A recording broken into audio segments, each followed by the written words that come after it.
conditions d'accès pour des étudiants internationaux. Je vous souhaite une agréable matinée, donc n'hésitez pas à poser des questions et je vous souhaite donc une bonne continuation dans vos études et dans votre carrière universitaire et professionnelle.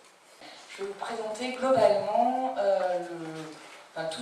tout le circuit pour faire ce concours. Donc, je vais demander la contribution de mes collègues qui connaissent très bien le concours également et qui pourront compléter tout ce que je vais pouvoir dire. Alors, un concours, 5 écoles, et vous avez là le nom de chacune de ces écoles. Ça, c'est ce qui va nous intéresser le plus, puisqu'on voit qu'il y a 4 grandes étapes. La première, c'est l'inscription. Alors, pour s'inscrire, qu'est-ce qu'on fait? Eh bien, on va sur Internet, il y a un site. Je vois que vous avez le dépliant. Dans le dépliant, vous allez trouver l'adresse Internet de ce site. Je ne sais pas si vous l'avez trouvé, c'est www.sai.cci.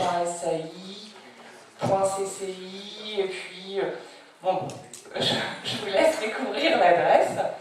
Donc une fois que vous êtes sur ce site internet, vous avez toute la procédure qui est expliquée, mais globalement, il faut remplir un dossier en ligne, télécharger des différents documents comme les bulletins de notes, les lettres de recommandation, la carte d'identité. Et puis ensuite, il faut passer les tests écrits. Donc ce sont soit le GMAT, le GRE, qui sont des tests en anglais, soit le TAJMAJ, accompagné d'un test en anglais comme le TOEIC, le TOEFL. Donc tout ça, toute la procédure est bien expliquée sur le site internet. Pour être éligible, il faut avoir 30 ans au plus et il faut avoir un diplôme qui n'est pas français et avoir étudié au moins 3 ans, donc en dehors de France. Donc avoir un niveau Bac plus 3 reconnu par les autorités de son pays. Et ensuite, une fois que vous avez rempli ce dossier, que vous avez mis vos résultats de test TAJMAJ ou GRE ou GMAT, le SAI, c'est-à-dire le concours, les personnes du concours vont étudier votre dossier et transmettre les dossiers complets aux écoles.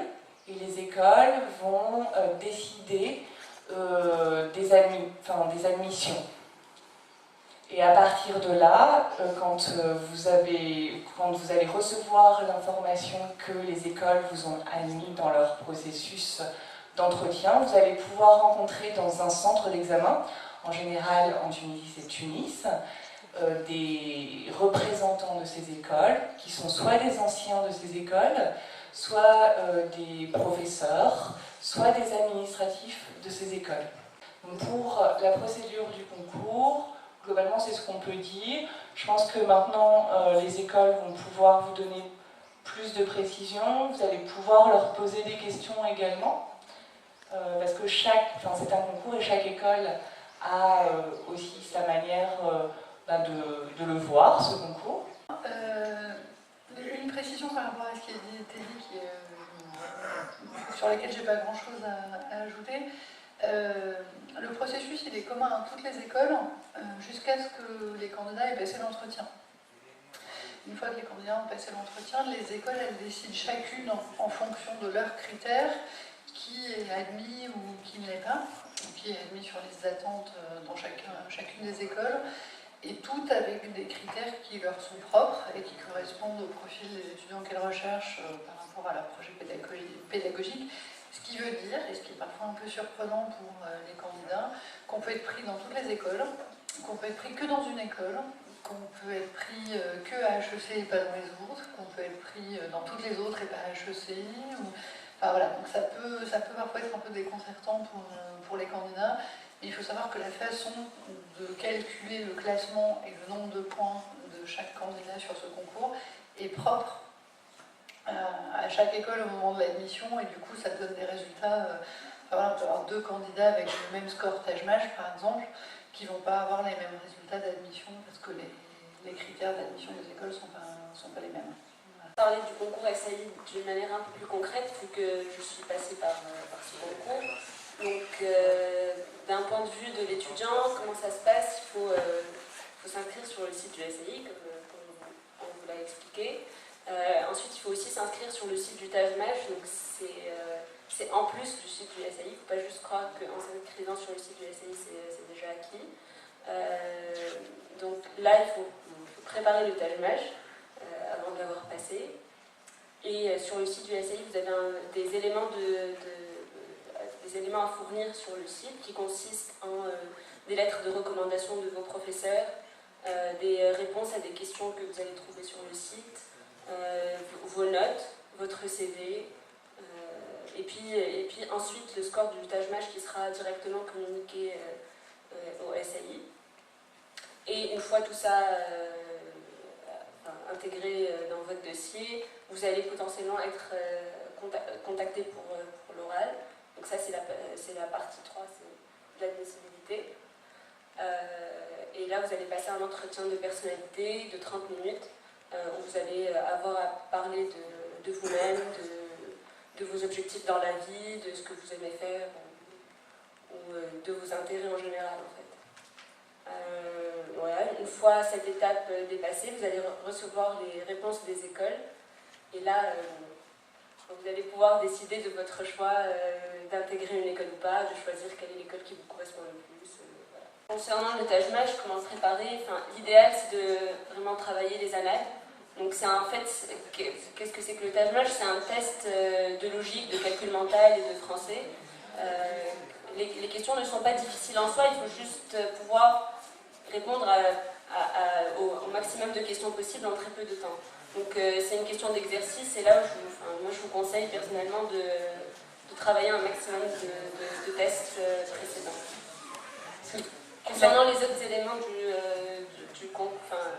SAI, si vous êtes encore en première année, je vous conseille d'avoir de bonnes notes, ça peut aider. Sinon de vous impliquer pas mal dans la vie professionnelle, dans la vie associative. Voilà.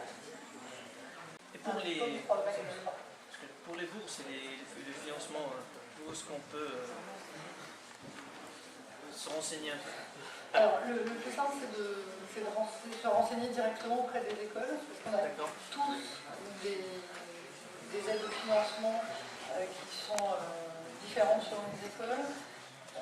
On vous suggère quand même, comme disait Benjamin Rodentia, de préparer vos dossiers suffisamment à l'avance pour pouvoir vous poser la question du financement suffisamment tôt dans votre candidature et pas que vous vous retrouviez coincé le jour où vous êtes admis quelque part en vous dire finalement je ne peux pas le faire parce que financièrement je ne peux pas. Donc il y a les bourses des écoles, il peut arriver que vous ayez des bourses, il faut se renseigner auprès des ambassades de France, il y a souvent des choses qui se passent, vos différents gouvernements aussi, dans le cadre de la coopération, ça arrive. Et comme je le dis toujours, les frais de scolarité c'est un volet important et très impressionnant du fait de faire des études dans une école de commerce en France. N'oubliez pas au quotidien, le plus important c'est aussi de prévoir vos frais de vie pour pouvoir vous loger, vous déplacer, tout ça. Et que ça c'est aussi un budget à prévoir qui est très important sur la vie une fois étudiant, mais qui est aussi un budget extrêmement important à prévoir pour pouvoir obtenir le visa d'études pour la France. Et une dernière question, le programme IFEL, ces écoles sont compatibles avec ce programme ou pas? Oui, toutes les écoles. D'accord. C'est pour ça que j'ai dit qu'il faut préparer bien en avance, parce que c'est pendant la première session où on peut avoir la bourse IFEL. Donc pour les personnes qui sont dans les premières, deuxième années, s'ils préparent suffisamment en avance, on peut postuler vers septembre jusqu'à, je pense, la date limite c'est en octobre, mi-octobre. Donc c'est fini pour cette année, mais pour 2015, voilà, c'est possible. Donc il faut préparer suffisamment en avance pour avoir déjà les bons scores sur la partie écrite, pour passer le concours, avoir un bon dossier, passer l'entretien, et puis ensuite d'être pris suffisamment en avance et de s'inscrire dans le programme suffisamment en avance pour être éligible pour le bourse IFEL. S'inscrire sur le site du Taj Mahal, il suffit de remplir des informations personnelles, etc. Et il faut payer 500 €. Alors d'une manière un peu plus pratique, vous devez ou bien avoir une autorisation de votre banque, et là vous devez vous prendre bien à l'avance, ou bien si vous connaissez quelqu'un qui a une carte internationale, ce sera plus simple pour vous inscrire. Donc, profitez de vos connaissances si jamais vous en avez. Pour le site du SAI, c'est exactement la même chose. Il faut aussi s'inscrire, il faut aussi payer 175 €. 175 €, voilà. En fait, concrètement, vous aurez à vous inscrire dans 3 sites. Le site du SAI, le site du Taj Mahal, et si vous n'avez pas la nationalité française, le site de Campus France, qui va vous permettre d'avoir ensuite le visa français. Voilà. Et Selmia, est-ce que tu peux nous réexpliquer chronologiquement comment tu as procédé pour le concours, mais étape par étape, et je pense que ça va nous permettre de bien résumer. Donc, moi j'ai commencé par m'inscrire sur le site du Taj Mahal pour m'assurer une place, parce que s'il n'y a plus de place, je ne pourrais même pas m'inscrire sur le site du SAI. Une fois inscrite au Taj Mahal, à la session de Taj Mahal, je me suis inscrite sur le site du SAI. Ensuite, je me suis préparée. Là, il y a le test, n'oubliez pas le test d'anglais. Vous pouvez aussi le passer avant le Taj Mahal si vous ne voulez pas être trop stressé, ou même si c'est après, vous n'aurez pas beaucoup de temps entre la fin du Taj Mahal, le jour de l'examen et le jour où vous allez déposer votre dossier. Parce qu'en fait, le jour où vous passez le test du TOEFL, du TOEIC, de l'IELTS, ce n'est pas le jour où vous allez avoir vos résultats. Donc, il faut quand même prévoir ça. Sinon, ensuite, une fois que j'ai passé le Taj Mahal, c'est là où je me suis inscrite sur le site de Campus France, où il faut un peu de patience, mais c'est faisable, il faut juste prendre le temps de lire tous les détails.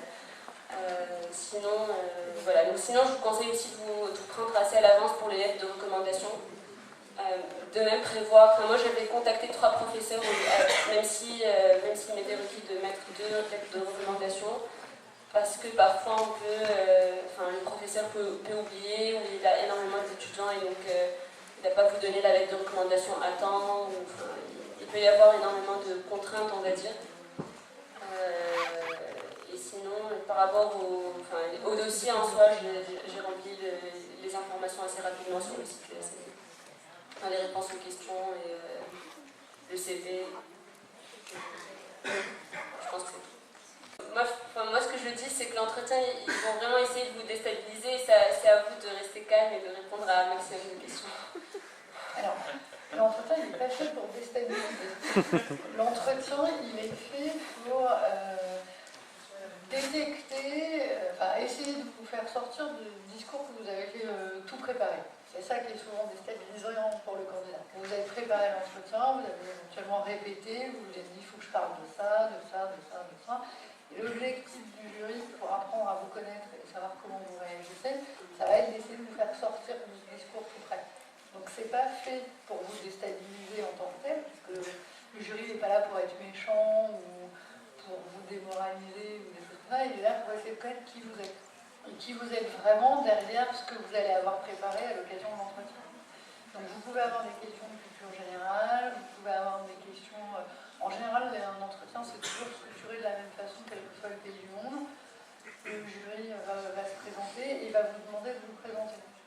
Donc vous démarrez souvent sur un terrain connu, sur le discours que vous avez fait, et c'est ensuite à travers les questions, qui peuvent être des questions à la fois sur vos expériences, vos intérêts, vos activités associatives, ou sur l'actualité, la culture générale, que l'échange avec les jurys va se construire.